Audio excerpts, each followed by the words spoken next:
Well, if you're confused, concerned, whatever adjective you want to use to describe your feelings about the college football playoff, or you're perplexed, join Paul Feinbaum on that front.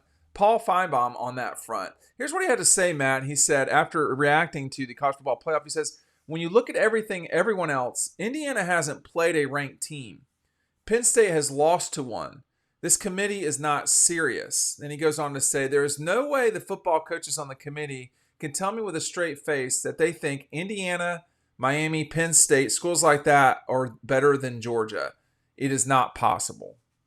It's exactly right. It's not possible. Anyone who thinks Georgia is the 10th best team in the country just hasn't been watching. You have not been paying attention. Unfortunately, it's all about losses. It's not about quality wins. I think even with Georgia's 2 losses, Ryan, you can make the case they have the best resume in college football. No other team has 3 quality wins like Georgia. 30-point neutral win against Clemson to open the season. They brutally beat up Texas, who was #1 in the country and ranked #3 right now. Beat them by double digits on the road. They beat top 10 Tennessee at home by double digits.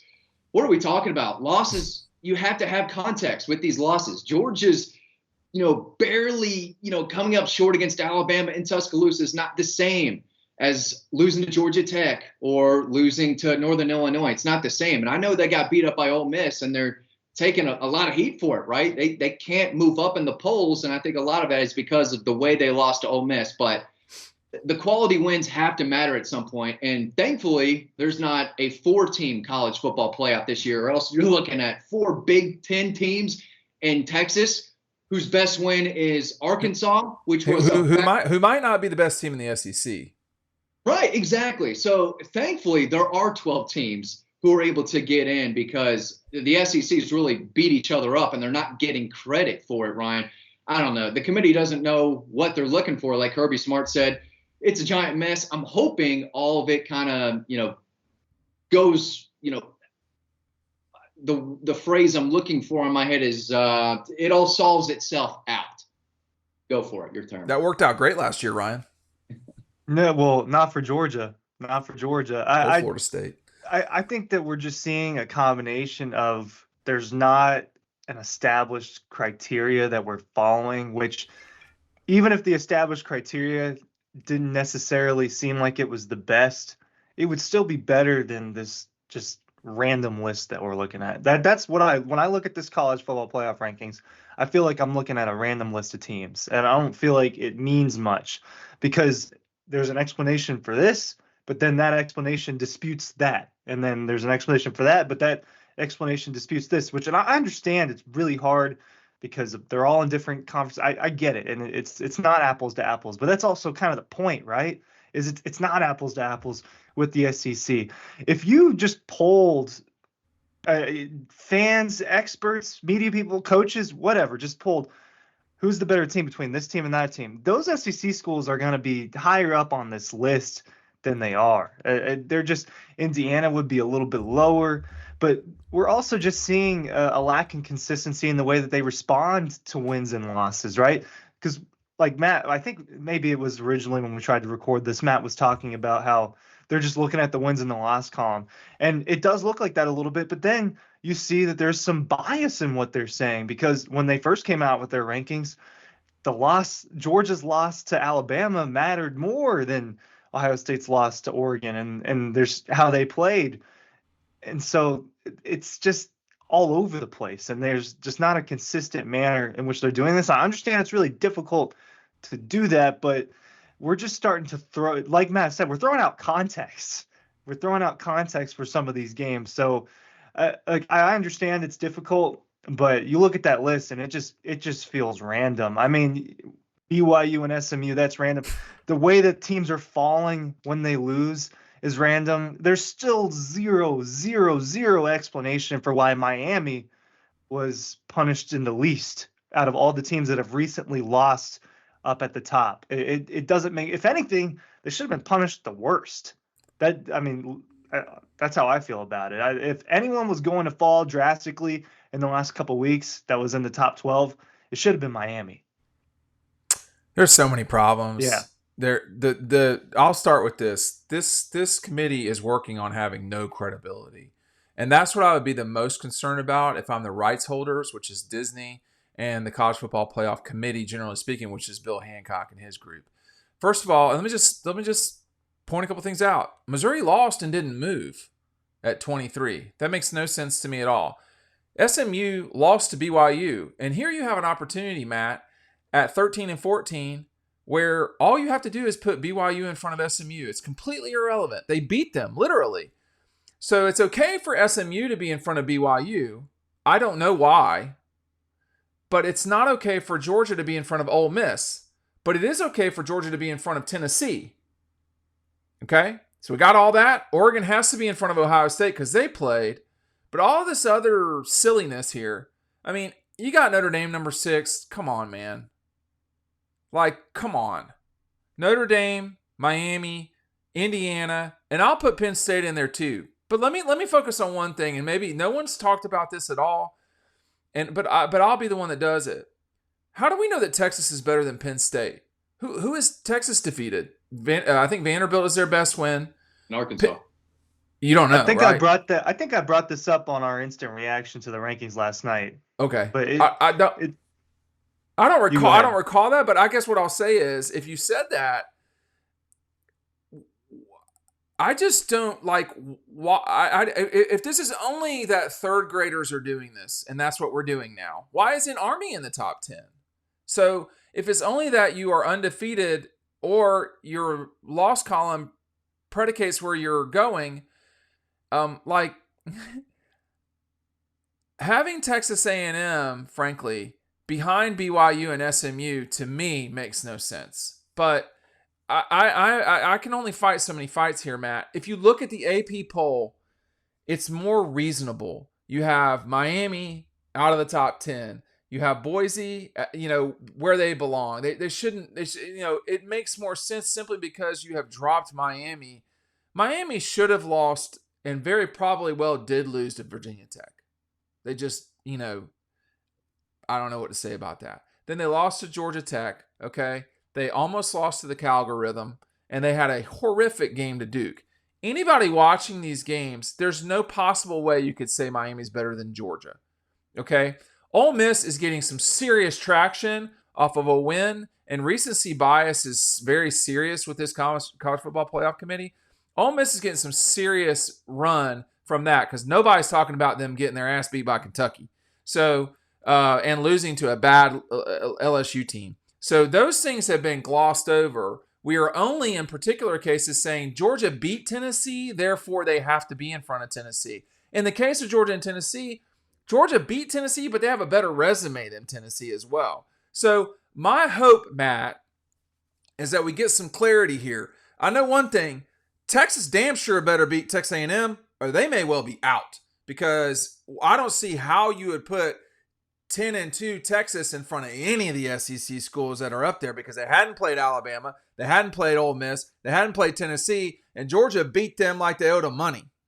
Yeah, Texas's resume is not that great, and bad. What we were doing earlier was funny because we're trying to connect dots that can't be connected. Nope. That's what we're trying to do, which is really frustrating. But yeah, if Texas loses, they're out. I think if Indiana gets crushed by Ohio State, they should be gone. If Miami, they should be, but they won't be. They should be, but they won't be. Could be, but they won't be.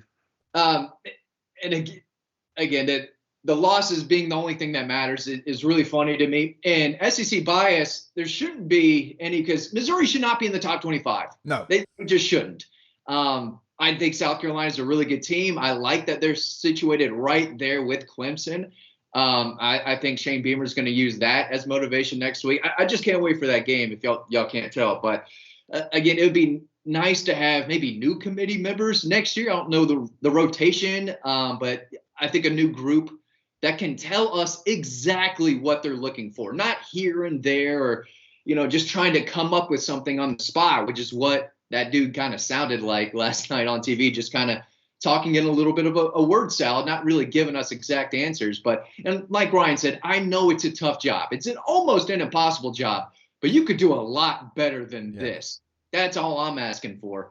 And right now, it doesn't look like they know what they're doing still. So maybe next week will be different. But right now, it seems like teams are getting Alabama is getting a nod for beating Georgia. They're getting credit for beating Georgia, a lot of credit, Alabama and Ole Miss. But Georgia's not getting credit for what they've been able to do because they have a number 2 in the loss column. Two things. One, shame on the reporters asking the committee chair the questions. Push back harder. Ask for an answer because they're not giving an answer. That's what you do when people dance around. It's not a Kirby Smart press conference where you're not really allotted follow-ups and stuff like that. Push back on the answer. I mean, it just doesn't make sense to me. Two, I think you might have mentioned this, Dean, when you were going on about all the SEC stuff a minute ago, but South Carolina is ranked a couple spots behind Texas A&M. Why? Just because they have one more loss. Yeah, it doesn't make recency bias got thrown out the window, I guess, for that one when South Carolina crushed the Aggies. I mean, crushed them, and also has better losses, in my opinion, but not according to the committee, I guess, because Notre Dame is a top, 7 or 8 school, number according 6, to the committee. Get it right. It's still, it's hard for me to believe they're number 16. They're not. It doesn't make sense to me. Why I still don't really understand why Alabama jumped over Miami all of a sudden. I think Miami should drop, but why did only Alabama jump over Miami? That's a great question. It's just a random little thing that happened in these rankings that just doesn't make sense. A lot of it just doesn't make sense. The AP poll to me is more accurate. I'll pick it up from there. I mean, I have to say, in looking deeper kind of at this, for me, y'all, there's really no explanation for Clemson being behind Colorado, to be honest with you. I mean, Clemson lost to Georgia and they lost to Louisville. I mean, Colorado got smashed by Nebraska. And so go ahead, Matt. It still boggles my mind. I thought Colorado was much better. I felt confident. And then if they played today, I think Colorado would crush Nebraska. That was one of the weirder games of the season for me. But again, I hope it all plays itself out. But well, let me go with that just for a second here, and let me try to give the committee an opportunity to correct a lot of these wrongs. Penn State is the beneficiary. Penn State very well could wind up being the 5, which would be disgraceful. But they literally don't play anybody. So it's Minnesota and I think Maryland. Those are two not very. Maryland's bad. Like Minnesota is adequate at best. But it's like a meal at McDonald's. Like you'll get through it, but it ain't good. So you have an opportunity with Ohio State, Oregon, and Indiana. All 2 of those 3 will eat a loss, and so you can drop them. I don't think if Ohio State loses the next 3 games that they should be out. Ohio State has played an actual schedule. I can't say that about other people. I mean, they played Penn State, they played Oregon. They've at least been, in the vicinity of a schedule. Texas, I think, has to win. Indiana, I think, has got to be competitive. Notre Dame has a relatively challenging schedule with going to SC.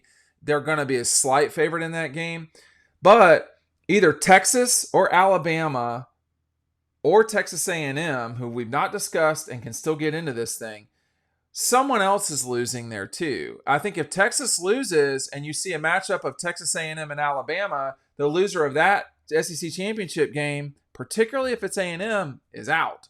So you could have a scenario where Texas and Texas A&M both lose near the end and they get kicked to the curb completely. But, there's not... The Notre Dame being where they're at is problematic and wrong. Miami being where they're at is wrong. It's not problematic because the ACC is going to get a bye into the quarters anyway.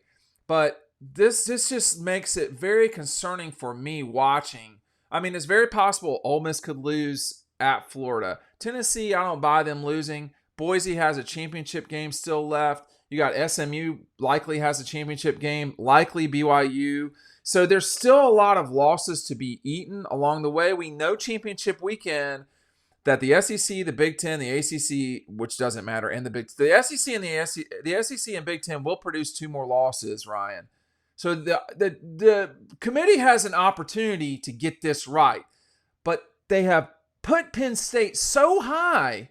They have put Indiana and Notre Dame so high. Those 3 particularly, Ohio State's earned it, if you ask me. with earned it adjacent, but Penn State, Indiana, and Notre Dame have no business being in front of these. Penn State, Notre Dame, Indiana, and Miami have no business being in front of the SEC schools. They just don't. And I don't know, agree. and I don't know what the justification is for putting Alabama and their win over Georgia, which is basically their win, and their win over Georgia in front of Miami. You don't have Ole Miss. And why isn't Ole Miss in front of Miami? That's all they've got. And then, what the hell are we talking about here? This is so stupid. I mean, Miami's best win, I still think, is the Florida game at the beginning of the year, which is pretty sad.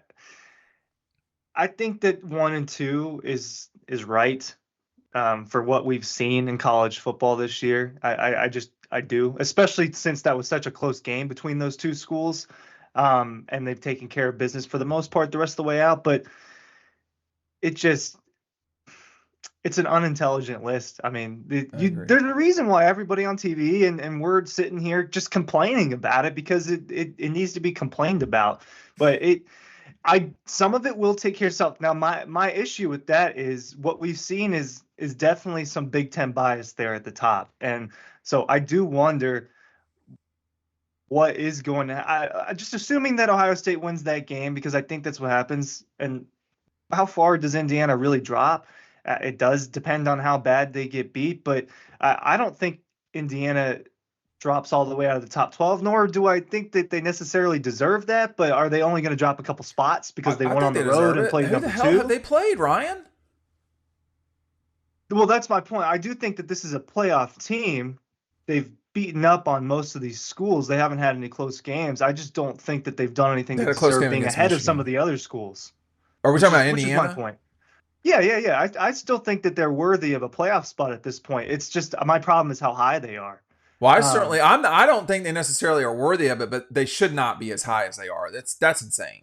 Well, you need to get 12. There is a certain point where you need to get 12 teams in there, and it can't just be 7 or 8. It could be if that really was the top 12. But no. It completely could be 5 champions and 7 SEC schools. Now, that's not reality, because Oregon and Ohio State both should be in. I would argue that Penn State should probably be in, but I'm not sure they really should be in by a lot. I mean, the committee will have the ability to adjust this, but they had the ability to adjust it last night. And here I still see the U in the top 8 as if they're good at all. Yeah. But to round out the point I was making with that, I just right now, I don't trust that the committee is going to drop Indiana very far or Ohio State very far at all, partially because they already have them ranked as a top 5 game. So they're going to use that as I'm just starting to predict what I think is going to happen with them. I don't think either of those teams will be punished very harshly the way that other schools were punished. Georgia was punished by 9 spots when it went on the road and lost in the SEC. But I don't think that's going to happen for the Hoosiers. Yeah, I think if every loss matters, then we need to talk about, the difference between a bad loss and a good loss, right? And it's never good to lose a game, but Georgia's loss to Alabama is, again, much better than a lot of other losses that we've seen. So, again, context matters. And if, we look at the loss column first before anything, South Carolina's loss to LSU when they had every single call go against them, and they still should have won the game, but it's little stuff like that that kind of irritates me. And I see Miami where they are right now after, I don't know if that's an egregious loss to Georgia Tech, but it's a bad one. And not all losses should be created equal. That's all I'm saying, especially with a team that has the toughest schedule in the country and has 3 really good quality wins, and their only 2 losses are on the road, right? They didn't lose to Alabama at home. They didn't lose to Ole Miss by 2 scores at home. It was on the road. And again, like Kirby says all the time, it's tough to do that. He doesn't think the committee understands it, and they clearly don't, but got to have some context, and we have to stop pretending like every loss is the exact same and should hold the same amount of water. Yeah, so a loss at Ole Miss, a loss at Alabama, a loss for Alabama at Neyland, a loss for Tennessee and Sanford, a loss for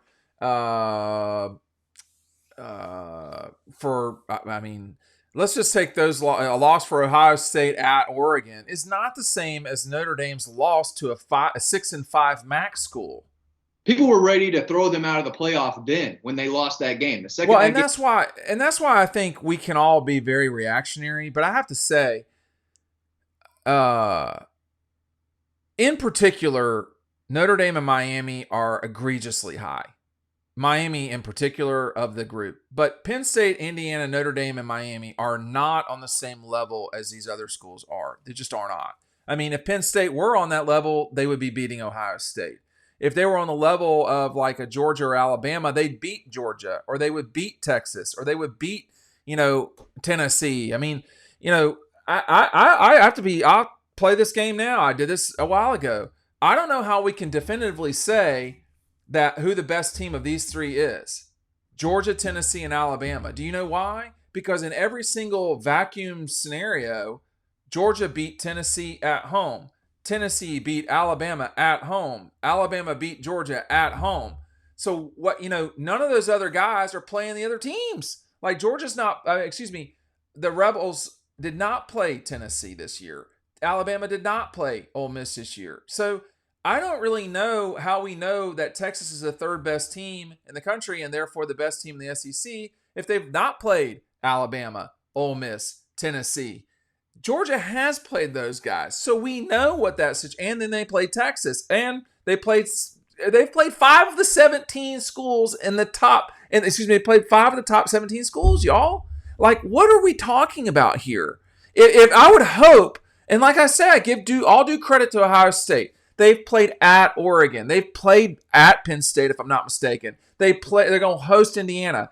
They're playing, and they'll play Michigan, who is not good, but we didn't know that before the season. They're doing all they can do. They did not schedule Clemson, and I get that. But then here you're Tennessee, Ryan, and you schedule, you got to play Georgia. You got to play Alabama, and then they go out and they schedule NC State, a team that we all know, generally speaking, is frauds. But it didn't seem like that when they scheduled it, and they kicked the living dog piss out of them.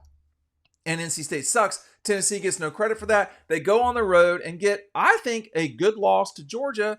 They didn't embarrass themselves. And Tennessee, I told y'all before this game, Tennessee is going to get screwed. And they are. Yeah, there's a good chance that they get screwed out of this thing. If there's going to be one of the SEC teams that does, I would lean towards it being them anyway. That's who I probably would pick for it, considering Ole Miss for that too. But Texas is up as high as it is for the same reasons that Penn State and Indiana are. Exactly. That trio is up there for and we haven't been beating the door about Texas as well. But I agree. I think they're too high as well. I just think that, like Matt was saying at the beginning, context is kind of being thrown out the window with this, and we're just looking at wins and losses. But Texas's resume is not all that impressive. That was a huge part of the conversation heading into the Georgia-Texas game, a month ago, right? I mean, that was a big topic of conversation in picking that game. And let me just say this too: their resume sucks now because they kicked Michigan's teeth in so bad on the road. Same scenario that, if I'm not mistaken, that Indiana had. Indiana played Michigan at home and only won by 5. Texas beat those clowns by 100 or whatever it was. So we do have some common opponents here. And, I just guess I was just going to say Miami's better than Georgia because they beat the Gators by worse at home. Like that, that's one metric, but we're picking the wrong metrics. We're picking how many times have you lost. But I will say this before I throw it back to you, Ryan. The fact of the matter is, there's going to be a lot of talking, and then there's going to be games played. And the SEC will probably be at a disadvantage because they'll have to go up there, and that's fine. But I'll just say this. If we do this again, like we've been doing it for a long time, and the SEC goes and does what it typically does to these schools from the Big Ten, and they beat them, I don't want to hear about it anymore. It's enough already. Alabama beats Ohio State by, I think it was like 1 million points in that 2020 national championship. Michigan winning 1 national championship is not the same as Georgia winning the 2 before that, and then Alabama, and then LSU, and then Alabama, and then, it's not the same. These are not the same thing at all. No, it's not. And when you look at these SEC schools, you have to I get it. It's all it's all in a vacuum, and they all played each other and beat each other. But when you have that type of situation, that's when the rest of it matters. And it's not just, oh, this team beat this team and this team beat this team. And if you look at the rest of it, Georgia has the most impressive resume out of all of them. I think you'd have to rank them a little bit higher. I mean, we're starting to repeat ourselves a Well, little bit, but let me give you one more it's piece of dumb. context, and I'll throw it to you, Ryan. In the SEC Big Ten matchups, when they played each other, the SEC is 2-1. They lost the LSU game to SC at the beginning of the season in Vegas, but they went on the road and beat Wisconsin skull into the ground, and then Texas did the same thing to Michigan, just like not even competitive games. And we're acting like these are the same thing at all, because they're not. You have two alleged,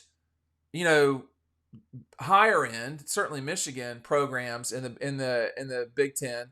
Three decent brand names. Wisconsin maybe not, but everybody else of the six that played, they're brand names. And the SEC kicked everybody's brains in up there. Yeah. When's the last time Penn State had a meaningful win, period? Nevertheless over the SEC. Matt? It's been a long time. They lost Ole Miss last year. They got thumped by Ole Miss. Illinois. Who cares? They don't matter. It's all about the Dogs. They just got to get it done. Beat Georgia Tech, get in the playoff, and keep winning. I'm tired of talking about these other schools now. Every week, this team shouldn't be in the top 10. This team shouldn't be in the top 10. Committee doesn't know what they're doing. No. The Dogs should get in against Tech and just do the thing. Play to their standard. At home, on the road, doesn't matter. But I'm so over already talking about Indiana and Miami. Someone grab them by the throat and drag them out of this top 12 finally. Hopefully it'll happen next week. I'd love to see these teams fall on their face and show their true colors, but Georgia can still win it all. They just got to, I guess, run through the mud to get to where they need to be thanks to the committee. But they got to fix it. Got to fix it somehow. All right. Matt's frustrated, which I don't blame him. Hey, thanks for watching. We'll see you on the next video.